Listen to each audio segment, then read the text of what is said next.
Bismillahirrahmanirrahim. Alhamdulillah Rabbil Alamin. Wassalatu wassalamu ala ashrafil anbiya wal mursalin wa ala alihi wa sahbihi ajma'in. Allahumma salli ala Sayyidina Muhammadin al-Fatihi lima ughliqa wal khatimi lima sabaqa nasiril haq bil haq wal hadi ila siratikal mustaqim wa ala alihi haqqa qadrihi wa miqdarihi al-azim. Allahumma salli wa sallim ala Sayyidina Muhammadin miftahi babi rahmatillah adada ma fi ilmillah salatan wa salaman daimaini bidawami mulkillah ala alihi wa sahbihi adada kulli zarratin alfa marrah. Rabbi shrah li sadri wa yassir li amri wa hlul 'uqdatam min lisani yafqahu qawli. Berkata Al-Imam Al-Ghazali dalam kitabnya Mukashafatul Qulub, ketika mengkhabarkan kepada para penghuni neraka Jahim, Allah Ta'ala berfirman, Ma salakakum fi sakar, qalu lam nakum minal musallin, wa lam naku nut'imul miskin, wa kunna nakhudhu ma'al khaidin. Allah berfirman yang maksudnya, yakni setelah melihat orang-orang yang melakukan kesalahan, lalu mereka berkata, apakah yang menyebabkan kamu masuk ke dalam sakar? Yakni apakah yang menyebabkan kamu masuk di dalam neraka sakar ini? Qalu, mereka menjawab, lam naku minal musalli. Orang yang melakukan kesalahan itu berkata, kami tidak termasuk dalam kumpulan orang yang mengerjakan sembahyang. Maka tidak termasuk dalam kumpulan orang yang tidak mengerjakan sembahyang. Yang pertama, memang dia tak sembahyang, dia memang tinggalkan sembahyang. Ataupun yang kedua, dia sembahyang tetapi sembahyangnya tidak cukup 5 waktu. Boleh jadi 3 waktu saja, boleh jadi 4 waktu. Ataupun ada hari yang dia rasa nak sembahyang, dia sembahyang. Hari dia tak nak sembahyang, dia tinggal terus sembahyang. Dan termasuk juga orang yang tidak sembahyang adalah orang itu mengerjakan sembahyang tetapi sembahyangnya tidak diterima oleh Allah. Wal-iyazubillah. Maka ketika mana Nabi SAW melihat ada orang yang sembahyang tidak menyempurnakan rakaat dan sujud, lalu Rasulullah mengatakan orang itu tidak termasuk di kalangan orang yang sembahyang. Walaupun dia sudah mengerjakan sembahyang, maka dengan sebab boleh jadi ada perkara yang membatalkan salat, membatalkan salat, ataupun sembahyang yang ia lakukan itu dalam keadaan lalai kepada Allah Subhanahu wa taala. Ataupun dia sembahyang tetapi dia sembahyang selalu lewat waktu, masuk waktu hampir-hampir masuk waktu isyak baru nak sembahyang maghrib, hampir-hampir nak masuk waktu syuruk baru nak sembahyang subuh, hampir-hampir nak masuk waktu asar baru sembahyang zuhur. Allah Ta'ala berfirman mengatakan bahawa fawailul lil musallin, maka binasa orang yang sembahyang itu. Maka Jalaluddin As-Suyuti menyatakan bahawa yang dimasukkan fawailul lil musallin itu, yakni binasa orang yang sembahyang itu, allazina yuakhirunaha an waqtiha, yakni mereka yang suka mengakhir-akhirkan daripada waktu sembahyang. Maka menjadi amalan dia, selagi mana waktu itu tak habis lagi, selagi itu dia tangguh. Maka ini juga termasuk di kalangan orang yang tidak mengerjakan sembahyang. Maka moga-moga Allah Ta'ala selamatkan kita, moga-moga Allah menerima amal ibadat kita. Maka ditanya, qalu lam nakum minal musalli, mereka menjawab, kami tidak termasuk di kalangan orang yang sembahyang. Dan termasuk juga orang yang tidak sembahyang adalah orang yang kufur kepada Allah, orang yang ingkar kepada Allah Subhanahu wa taala, yakni orang-orang yang tidak beriman. Ditanya kepada mereka, kenapa kamu tak sembahyang? Dah kami memang tak sembahyang. Qalu lam nakum minal musalli, maka kerana mereka tidak beriman kepada Allah Subhanahu wa taala. Dalam waktu yang sama yang lain pula, walam naku nut'imu miskin, dan kami tidak pernah memberi makan kepada orang-orang miskin. Maka sifat orang yang ahli sembahyang, mereka bersifat pemurah. Orang yang sembahyang, mereka ini adalah dermawan. Jadi kalau kita mengerjakan sembahyang, maka jangan kita sayang dengan harta yang kita miliki. Kerana sesungguhnya harta yang kita miliki itu bukan milik kita. Yang kita rasa saja kita milik, itu hanya pinjaman sahaja. Allah melihat harta yang kita dapat ini kita guna ke mana. Ketika mana Syekh Abu Hasan Syadzili mengatakan orang itu tidak sembahyang, orang itu tidak dikira sembahyang. Seandainya apabila sahaja Allah memberi nikmat, dia mencegah daripada nikmat. Apabila diuji, dia menjadi keluh kesah. Lalu Allah Ta'ala berfirman, "Iza massahul khairu manu'a wa iza massahu syarru jazu'a." Apabila Allah memberi kebaikan, dia cegah, dia tahan. Dan apabila Allah memberi kesusahan, dia keluh kesah. Illal musallin, kecuali orang yang mengerjakan sembahyang. Dan kami dahulu selalu mengambil bahagian memperkatakan perkara yang salah. Kenapa kamu masuk dalam neraka? Kerana kami selalu bercakap perkara-perkara yang boleh membawa dosa. Kami selalu bercakap dengan perkara yang membawa kepada sia-sia. Nabi SAW bersabda, "Min husni islami mar'i taukuhu ma la ya'nihi." Daripada keelokan orang Islam itu, kalau kamu nak tengok orang Islam yang baik itu, dia meninggalkan perkara yang tidak memberi manfaat. Dan kami selalu memperkatakan perkataan yang salah, perkara yang salah bersama-sama orang yang mengatakan perkataan tersebut, yakni bersama dengan dalam kumpulan bercakap perkara yang membawa dosa, apatah lagi bercakap perkara yang membawa fitnah ataupun seumpamanya, maka menyebabkan orang itu dimasukkan dalam api neraka, wal iyazubillah. Moga-moga Allah ampunkan dosa kita, dan kita kena banyak bertaubat, kena banyak beristighfar kepada Allah. Maka Al-Imam Ahmad meriwayatkan bahawa perbezaan ataupun batas antara seorang itu kafir dengan orang yang beriman adalah meninggalkan solat. Maka dikatakan bahawa beza orang beriman dengan tak beriman meninggalkan solat, yakni orang beriman dia solat, dia sembahyang. Orang yang tidak beriman dia tidak sembahyang. Jadi jangan kita jadi orang yang beriman tetapi tidak mengerjakan sembahyang. Maka Allah Ta'ala telah berfirman, wa khalafa min khalfihim adha'us salah wattaba'us syahawat. Maka akan ada daripada golongan yang kemudian, akan ada daripada golongan anak cucu cicit kamu akan datang, khalfun adha'us salah, mereka itu adha'us salah, meremeh-remehkan sembahyang, wattaba'u syahwat, kerana mengikut akan hawa nafsu. Boleh jadi kerana apa mereka meninggalkan salat, boleh jadi kerana hiburan. Boleh jadi kerana apa mereka meninggalkan salat, boleh jadi kerana permainan. Kenapa mereka meninggalkan solat? Boleh jadi mereka meninggalkan solat kerana hiburan ataupun apa-apa yang menyukakan dirinya. Boleh jadi meninggalkan solat kerana pekerjaan. Maka semuanya itu membawa kepada kebinasaan.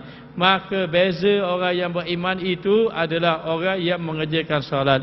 Kerana sesungguhnya rumah itu tidak terdiri, tidak akan berdiri teguh kecuali ada tiang yang utuh. Maka demikianlah orang itu tidak ada iman yang mantap, iman yang kuat, kecuali ada mengerjakan sembahyang yang istiqamah, yang sentiasa mengerjakan sembahyang. As-salatu imaduddin, sembahyang itu tiang agama. Faman tarakaha faqad hadamad din, sesiapa yang meninggalkan sembahyang dia telah menghancurkan agama.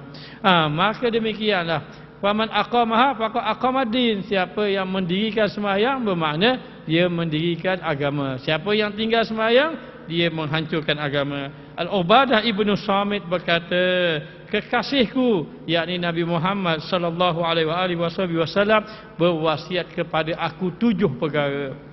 Apa 7 perkara itu? Yang pertama, baginda berwasiat dengan sabdaan baginda, jangan kamu menyekutukan Allah Ta'ala dengan sesuatu pun, walaupun kamu dipenggal, walaupun kamu dibakar, walaupun kamu disalib. Jangan kamu sekutukan Allah. Jaga iman kamu. Alhamdulillah, Allah tidak menguji kita dengan perkara yang seumpama ini.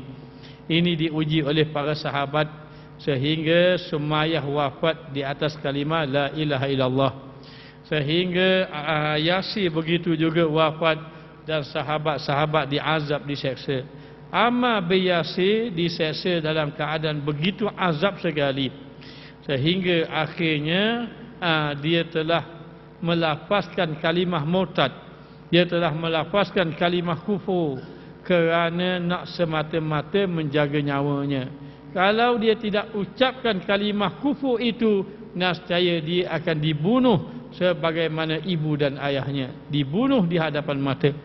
Lalu oleh kerana tak tahan dalam keadaan azab bersangatan, maka dia telah melafazkan kalimah kufur, yakni kalimah yang membawa murtad. Sehinggalah dia dibebaskan daripada azab. Selepas daripada itu dia bersalah, dia merasa bersalah, dia tidak boleh tidur malam, hatinya tidak tenang kerana melafazkan kalimah kufur. Maka dia terfikir, adakah aku ini sudah murtad, sudah menjadi orang kafir ataupun masih lagi beriman kepada Allah. Lalulah dia pergi berjumpa dengan Nabi Muhammad sallallahu alaihi wasallam. Ya Rasulullah, saya telah melafazkan kalimah kufur, adakah saya ini masih beriman ataupun tidak? Lalu Rasulullah bertanya, bagaimana hatimu? Ia mengatakan bahawa hatinya itu tenang dengan keimanan, hatinya masih tetap dengan keimanan. Wa qalbuhu mutmainnun bil iman, hatinya itu tenang tetap dengan beriman kepada Allah. Bila dia menyatakan bahawa hatinya beriman tapi dia lafaz sahaja, lidah saja kata begitu, itu pun kerana terpaksa. Lalu Rasulullah menyatakan bahawa dia masih lagi beriman. Tetapi seandainya dia tidak lafazkan kalimah kufur dan dia mati di atas kalimah itu, itulah yang lebih baik je. Mati di atas kalimah la ilaha illallah. Segala puja dan puji bagi Allah. Allah tidak uji kita dengan perkara demikian. Kalau diuji, kita tak tahu iman kita ni macam mana. Tidak tahu. Maka dengan ini Allah memelihara iman kita, alhamdulillah. Maka kata Rasulullah, yang pertama aku pesan pada kamu, jangan kamu syirik kepada Allah Ta'ala, walaupun kamu ini akan dipenggal, dibakar, disalib dan seumpamanya. Yang kedua, baginda bersabda, jangan kamu tinggalkan sembahyang dengan sengaja. Yang kedua, jangan tinggalkan sembahyang dengan sengaja. Barang siapa meninggalkan sembahyang dengan sengaja, ia telah bererti dia telah keluar daripada agama ini. Maka Rasulullah sendiri menyatakan, orang tinggal sembahyang dengan sengaja jadi kafir. Maka terkejut kita dengar macam tu. Betul ke? Ramai mana orang tinggal sembahyang dengan sengaja? Nabi SAW bersabda, Man taraka salatan muta'ammidan faqad kafara jihara. Sesiapa yang meninggalkan sembahyang dalam keadaan sengaja, faqad kafara jihara, sesungguhnya. Didatang dengan kalimah qad. Qad ni sesungguhnya, bukan main-main. Faqad, sesungguhnya, kafara jihara, dia telah menjadi kafir, jihara secara terang-terangan. Maka Imam Ahmad menyatakan bahawa sesiapa yang meninggalkan sembahyang dengan sengaja, maka dia telah menjadi kafir. Dalam hadis yang lain, al-fawqu bainana wa bainal kufri tawqus salah. Bezanya kita orang yang beriman dengan orang yang tidak beriman adalah meninggalkan sembahyang. Maka hadis riwayat Imam Ahmad menyatakan bahawa kalau tinggal sembahyang dengan sengaja menjadi kafir. Lalu ditanya, kamu ini tak sembahyang ke? Allah tak sembahyang saya. Kenapa tak sembahyang? Kamu sakit? Tak sakit. Dah habis tu ada musyakkah? Tak ada musyakkah. Saja tamu sembahyang. Berapa saja gitu tamu sembahyang? Rasa malas nak sembahyang, kafir kamu. Gitu. Jangan. Jangan kata begitu. Walaupun ada hadis faqad kafara jihara. Mazhab kita Syafi'i bermaksud sesiapa yang meninggalkan sembahyang dengan sengaja, dia menjadi kafir. Maka kafir itu ada dua. Satu, kafir yang ingkar, dia panggil kafir juhud, kafir ingkar. Kafir ingkar ini jadi kafir. Dia jadi kafir. Yang satu lagi kafir nikmat, kufur nikmat. Kaji dengar tak perkataan kufur nikmat, kufur nikmat? Maka dalam mazhab Syafi'i, orang yang tinggalkan sembahyang itu tidak kafir. Maka ada dua hukum. Satu dia panggil kafir juhud, satu dia panggil kafir nikmat. Yakni kufur dalam keadaan ingkar. Ingkar macam mana? Begini, kalau dia tanya, kenapa tak mengerjakan sembahyang?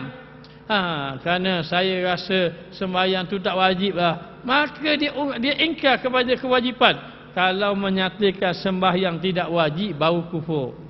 Kalau tanya kenapa kamu tak sembahyang, saya malas dan nak tanya, sembahyang wajib tak? Sembahyang memang wajib tapi malas. Maka dia kafir nikmat, dia kufur nikmat. Maka kufur nikmat itu kata ulama fasik, tak boleh jadi saksi. Hukumnya fasik saja. Maka dalam keadaan macam itu, walau bagaimanapun elakkan kita daripada meninggalkan solat. Maka apabila sahaja seorang itu ada maknanya diberi oleh Allah Ta'ala akal, maka hendaklah dia mengerjakan salat. Maka yang ketiga, baginda bersabda memesan, janganlah kamu mengerjakan maksiat, kerana hal itu membawa kepada kemurkaan Allah. Maka yang ketiga Nabi pesan, jangan buat maksiat, jangan buat dosa. Inilah masalah kita, kerana kita sering jatuh kepada dosa. Setiap hari buat dosa. Boleh jadi dosa itu lidah, boleh jadi dosa itu mata, boleh jadi dosa itu datang daripada telinga ataupun tangan, kaki.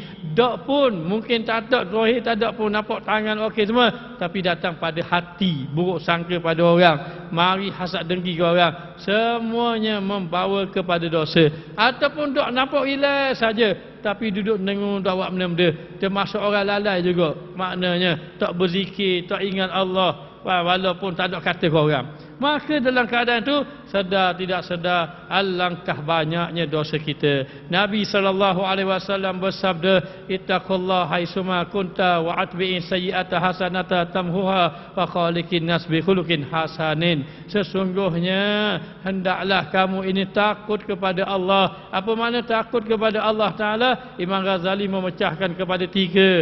Takut di situ, takwa di situ ada tiga. Yang pertama, al-khasyatu wal haibatu ilallah, merasa gerun dan merasa takut kepada Allah. Yang kedua, imtisalu awamirihi wajtinabu nawahihi sirran wa alaniyah, yakni melakukan apa yang Allah Ta'ala perintah, meninggalkan larangan Allah. Yang kedua. Yang ketiga, tanzihul qulub, yakni penyucian hati dengan jalan berzikir kepada Allah akan menghasilkan sifat takwa kepada Allah. Lalu dikatakan bahawa takutlah kamu kepada Allah di mana saja kamu berada, bermakna takut kepada Allah dengan arti kata ibti'adul minal ma'asi, hendaklah kamu menjauhkan daripada maksiat-maksiat. Jauhkan diri kamu daripada maksiat. Bala man kasaba sayyi'atan wa ahatat bihi khati'atu fa ulaika ashabun nar hum fiha khalidun. Siapa yang buat satu kesalahan lalu rasa nikmat dengan kesalahan tersebut, lalu kesalahan tersebut itu melingkari dalam kehidupannya, maka dia adalah ahli neraka, wal iyazubillah. Kita mohon pada Allah agar Allah ampunkan segala dosa-dosa kita. Maka siapa yang jatuh kepada maksiat itu, wa atbi'in sayyi'ata hasanata tamhuha, maka kamu ikutilah kejahatan dosa kamu dengan kebaikan. Bila tersedar kita buat satu kesalahan, cepat-cepat kembali pada Allah. Kita tersalah kata, cepat-cepat beristighfar kepada Allah. Kita tersalah melakukan perkara yang menyebabkan orang itu marah pada kita, cepat-cepat kita minta maaf pada dia. Dan kita kena buat kebaikan sebanyak-banyak yang boleh. Innal hasanat yuzhibunas sayyiat. Sesungguhnya kebaikan-kebaikan yang kamu lakukan, boleh jadi kamu banyak sembahyang, kamu baca Quran, kamu berzikir, itu akan menghapuskan dosa-dosa yang telah kamu lakukan. Lalu dikatakan bahawa yang ketiga, Rasulullah pesan, jangan kamu buat maksiat, kerana sesungguhnya maksiat itu merupakan kemurkaan Allah. Maka kita yang banyak maksiat ini, boleh jadi yang bercakap ini paling banyak maksiat, hendaklah kita sentiasa bertaubat kepada Allah. Allahumma inna nas'aluka taubata wa dawamaha. Ya Allah, ya Tuhan kami, kurniakanlah kami taubat nasuha dan berterusan dalam taubat nasuha tadi. Wa na'udzubika minal ma'siyati wa asbabiha, dan kami mohon padamu ya Allah agar kami dijauhkan daripada maksiat dan perkara yang mendorong kepada maksiat. Maka kita kena bertaubat di atas maksiat dosa yang telah kita lakukan. Yang keempat, Rasulullah pesan, jangan kamu minum arak. Jangan kamu minum arak, kerana arak itu merupakan punca segala dosa. Daripada arak itu akhirnya boleh membawa kepada pada zina. Daripada arak itu boleh membawa kepada menzalimi orang. Daripada arak tadi boleh membawa kepada pembunuhan. Allah berfirman dalam surah Maidah, ya ayyuhalladzina amanu, wahai orang-orang yang beriman kepada Allah, innamal khamru wal maisir, sesungguhnya arak dan judi itu, dan menyembah patung berhala, dan juga tenung nasib, menyembah patung berhala, min amali syaitan fajtanibuhu la'allakum tuflihun, daripada amalan-amalan syaitan hendaklah kamu jauhi. Lalu dikatakan bahawa ya arak hendaklah dijauhi. Apa itu arak? Ulama fiqh mengatakan kullu muskirin haramun, sesuatu yang cair yang memabukkan itu hukumnya haram. Maka yang disebut memabukkan itu sesuatu yang menghilangkan akal. Sebenarnya walaupun disebut sesuatu yang cair, tapi kalau serbuk sekalipun bila hilang akal termasuk dalam arak. Maka arak itu duduk pada apa? Pada memabukkan, bukan duduk pada nama. Mungkin ada nama arak tapi tak mabuk. Nama saja. Ada orang minum root beer. Begitu minum tak mabuk pun. Tapi ada yang nama beer itu mabuk contohnya. Maka jauhkan diri daripada minum arak. Dikatakan bahawa sesiapa yang minum arak sekali minum. Sekali minum itu tidak dinyatakan. Boleh jadi sekali minum itu sekali tegak. Boleh jadi sekali minum itu sekali air jatuh atas bibir dia, atas lidah dia setitik. Ataupun boleh jadi segelas. Ataupun sekali dia minum sampai dia mabuk. Allah Ta'ala tak terima 40 hari ibadat dia.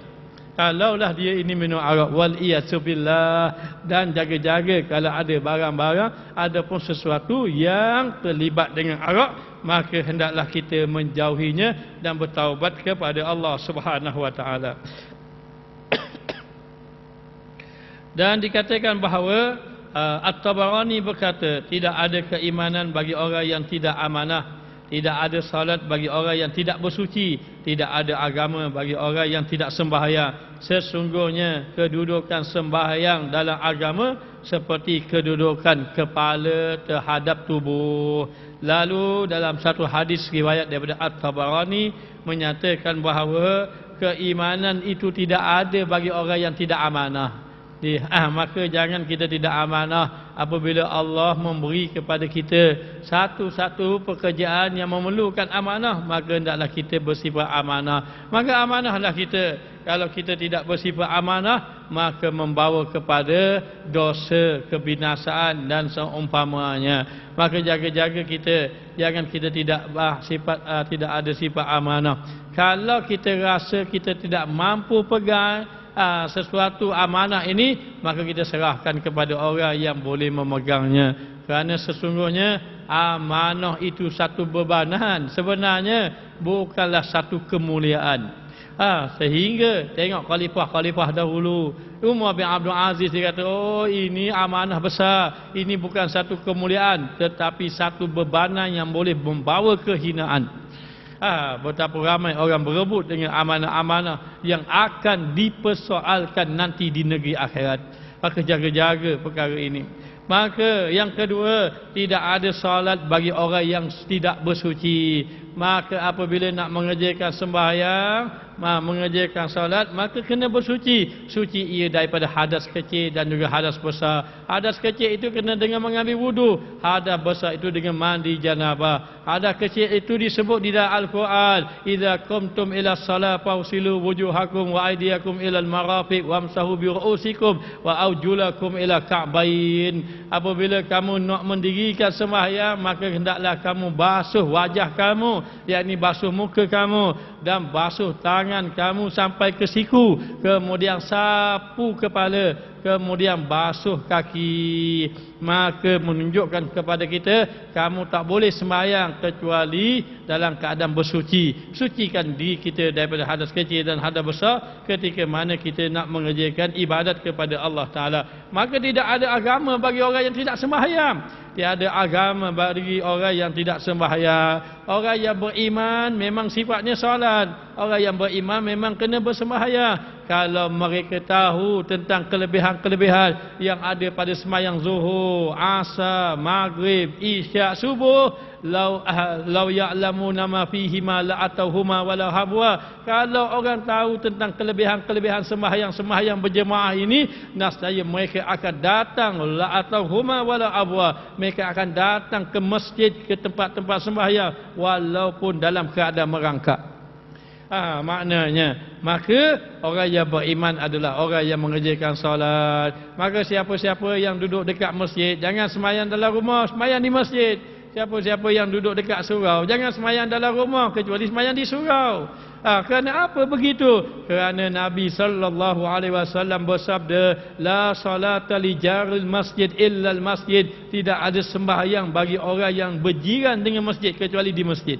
Pergilah di masjid, pergilah di surau, makmurkan masjid, makmurkan surau. Pergi ke masjid. Kerana orang yang pergi ke masjid disebut dalam Al-Quran, innama ya'muru masajidallah man amana billahi wal yaumil akhir. Orang yang benar-benar beriman dengan Allah dan hari akhirat adalah orang yang memakmurkan masjid-masjid Allah. Alhamdulillah, para jemaah duduk dalam masjid. Maka yang duduk di rumah, pergilah ke masjid. Isteri suruh suami pergi ke masjid. Suami pergi ke masjid, isteri dapat pahala. Jangan isteri kata, abang jangan pergi masjid, duduk dengan saya. Mana? Duduk dengan saya. Jangan, suruh dia pergi ke masjid. Bila dia pergi ke masjid, dia dapat pahala. Dia dapat pahala. Dia sembahyang jemaah dapat pahala. Isteri sembahyang di rumah dapat pahala walaupun isteri sembahyang seorang. Sebab apa? Kerana dia membantu suaminya mengerjakan ibadat. Ada dalil? Ada dalil. Isteri di zaman Rasulullah dahulu ada wanita. Satu wanita bukan satu wanita, ada kumpulan wanita diwakili oleh satu orang ketua mereka. Maknanya dia kata, ya Rasulullah, sedap orang lelaki. Bahasa mudah dia, sedap orang lelaki. Apa? Orang lelaki ni kalau dia kalau nak sembahyang, sembahyang depan Rasulullah, sama dengan Rasulullah. Kalau majlis ilmu, Rasulullah utama sesat lelaki. Kemudian kalau nak jihad, Rasulullah dah panggil orang puan, orang lelaki pula. Maknanya kalau nak sembahyang jenazah, usul-usul jenazah, orang lelaki pula. Maknanya semua Rasulullah lebihkan orang lelaki. Sedap hari tu. Gambarannya gitulah. Dia tak cakap teranu gitu, tapi nak kabarnya wanita zaman Rasulullah. Kenapa dia merasa iri, merasa agak cemburu? Kerana mereka telah mendengar janji-janji Rasulullah terhadap orang yang melakukan ibadat-ibadat tersebut. Lalu dia kata, ya Rasulullah, kami nak juga bagaimana orang lelaki. Bahkan wanita di zaman Rasulullah, kalau Rasulullah kata kaum wanita pergi berjihad belaka, habis dia naik kuda berebut dengan suami dia. Maknanya begitu. Tapi tidak diajak oleh Rasulullah. Sehingga Rasulullah mengatakan bahawa sembahyang wanita itu di rumah lebih afdal daripada di masjid. Kerana apa? Kerana suami-suami di zaman Rasulullah, para sahabat, bila dia pergi belajar dengan Nabi, dia akan ajak isteri dia. Isterinya akan tanya, abang ini ambil apa yang abang dengar daripada Rasulullah? Rasulullah kata demikian dia ajak. Maka kalau begitu, sudah tidak afdal lagi bagi isteri pergi ke masjid, ambil ilmu dengan suami. Maka zaman Rasulullah kata, Rasulullah memberitahu bahawa lelaki-lelaki, wanita-wanita afdal main di rumah daripada di masjid. Maka dalam keadaan macam itu suruhlah suami pergi masjid. Kalau dia pergi masjid dia dapat pahala. Ketika mana wanita itu bertanya, Rasulullah tersenyum, lalu Rasulullah kagum, bagus sungguh wanita-wanita ini, mereka inginkan pahala yang lebih. Rasulullah mengatakan, mana suami-suami kamu? Suami kami duduk saja dengan Rasulullah. Dan suami kami ni kalau pergi berjihad, dia akan bersama dengan Rasulullah. Kalau ada urusan jenazah apa, dia akan bersama-sama dengan Rasulullah. Kami saja yang duduk di rumah. Rasulullah mengatakan, apa yang dilakukan oleh suami-suami kamu, kamu juga dapat pahala. Maknanya, maka isteri suruh suami pergi, isteri pergi suruh suami pergi masjid, dengar kuliah, dia pergi dengar berita dah bagus. Jadi suami beribadat di masjid, isteri pun begitu. Isteri beribadat di rumah, baru sama-sama dapat pahala. Baik. Maka tidak ada agama bagi orang yang tidak salat. Sesungguhnya kedudukan salat dalam agama seperti kedudukan kepala terhadap tubuh. Baik. Kalau tidak ada tangan, hidup lagi tak? Hidup. Tangan tak ada kiri kanan. Kalau tidak ada kaki, potongnya kaki tadi mana sampai ke lutut, hiduplah orang, hidup lagi. Ada tak manusia hidup tanpa kepala?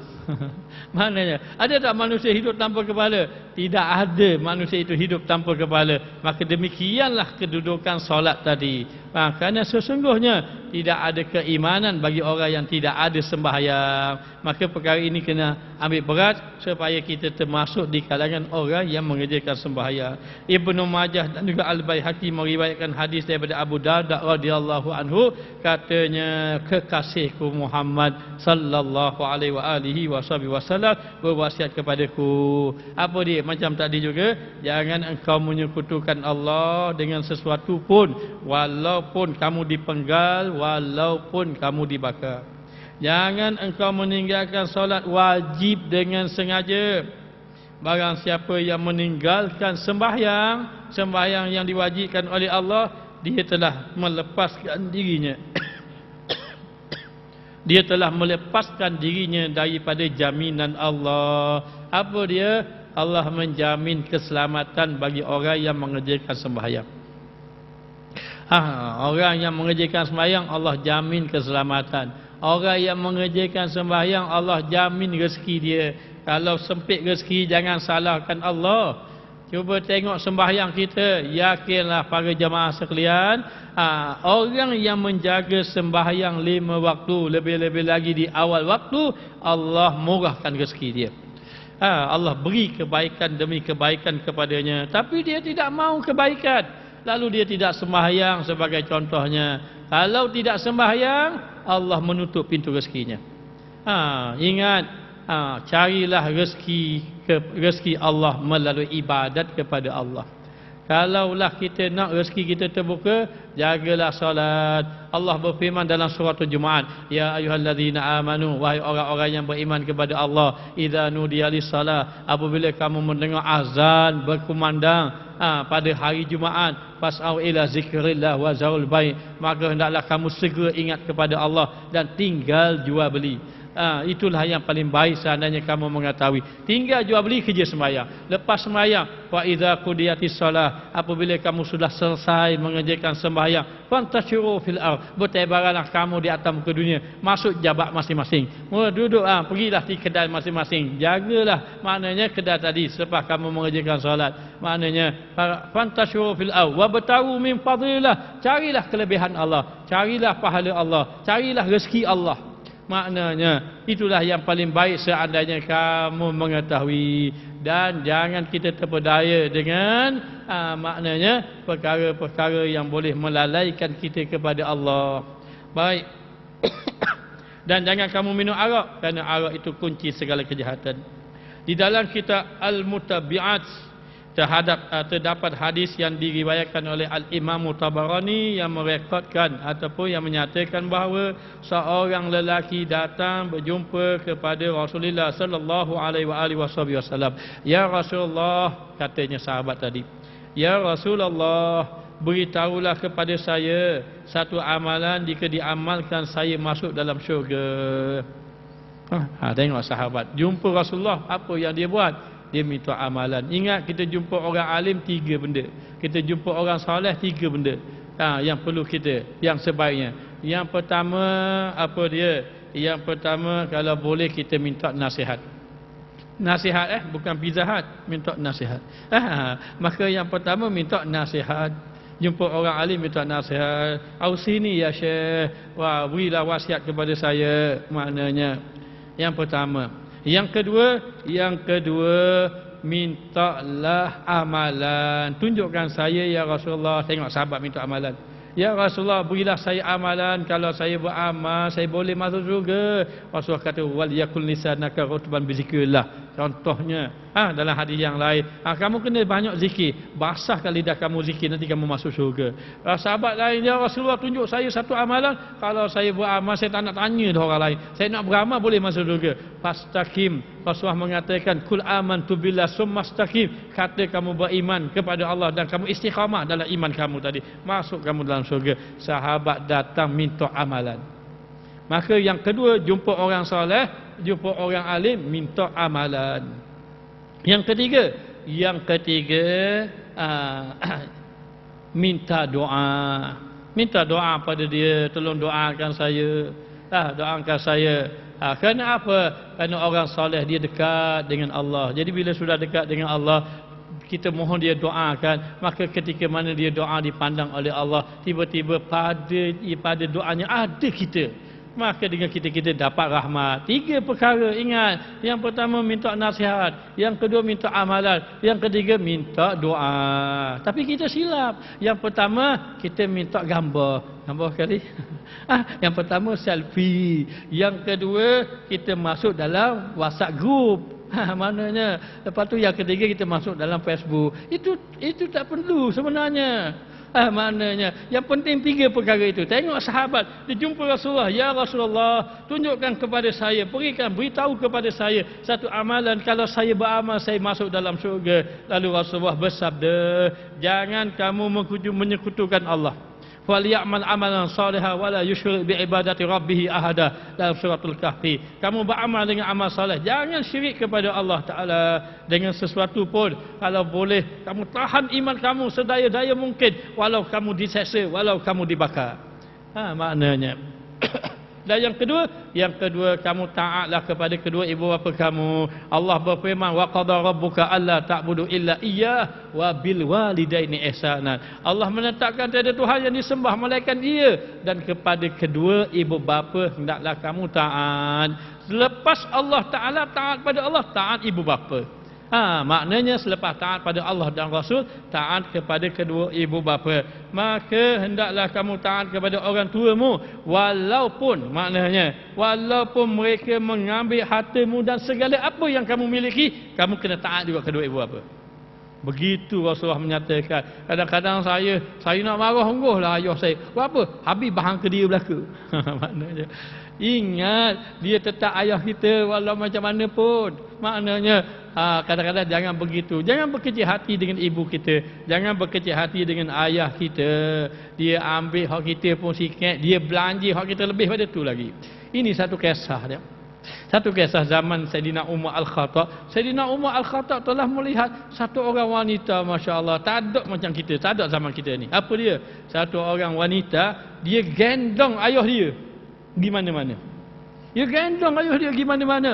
Maka dikatakan bahawa ayah dia ini dah jadi macam peringkat ni, macam kanak-kanak dah. Sayyidina Umar kagum, Masya Allah, begitu pergi mana-mana bawa. Mana pergi bawa gendong aja. Lelaki boleh tahan orang puang. Mana gendong. Sayyidina Umar kata, kamu telah menunaikan hak kamu. Ya Amirul Mukminin, tidak, saya tak tunai lagi hak saya. Walaupun saya gendong ayah saya gimana-mana, tapi saya rasa saya tidak tunaikan hak saya sebagaimana ayah saya tunaikan hak saya masa saya kanak-kanak dulu, masa saya kecil dulu. Kenapa? Ayah saya, kata wanita tadi, ayah saya ketika dia jaga saya, dia tak terfikir sikit pun dalam hati dia, bila anak aku nak mati ni, ada? Tak ada. Ada tak boleh fikir gitu? Bila anak aku nak mati? Tapi dia tengok bila anak aku nak membesar ni, maknanya itu ada. Tapi tak pernah fikir. ada pun aku ketika mana aku jaga ayahku, mari gak nitah sementara dia hidup je kaki mati selamat aku. Maknanya ada gak nitah itu, maka pada diri aku bermakna aku benar-benar belum lagi menyempurnakan hak aku sebagai anak. Sebab itu Uwais Al-Qarani dia duduk di Yaman. Dia ibunya kata nak pergi mengerjakan umrah. Maka di antara Yaman dengan umrah ni kalau naik bah lebih kurang 18 jam ataupun 20 jam. Maknanya jadi jauh Yaman dengan Madinah ni, Mekah ni. Dia bila ibu dia kata rasa nak kerjakan umrah, katanya Uwais Al-Qarani, baik ibu, saya akan bawa ibu ke Mekah. Ibunya sakit. Ibunya sakit. Bila ibunya sakit, apa dia buat? Dia buat macam mana? Kalau kita nak tahu dia buat macam mana, kita tunggu minggu depan. Wallahu a'lam. Bismillahirrahmanirrahim. Rabbana zalamna anfusana wa illam taghfir lana wa turhamna lanakunanna minal khasirin. Allahumma alimna ma jahilna. Allahumma ghizna ilman nafi'an warzuqna fahman thayyiba. Wa sallallahu ala sayyidina Muhammad wa ala alihi wa sahbihi wa sallam. Walhamdulillahi rabbil alamin.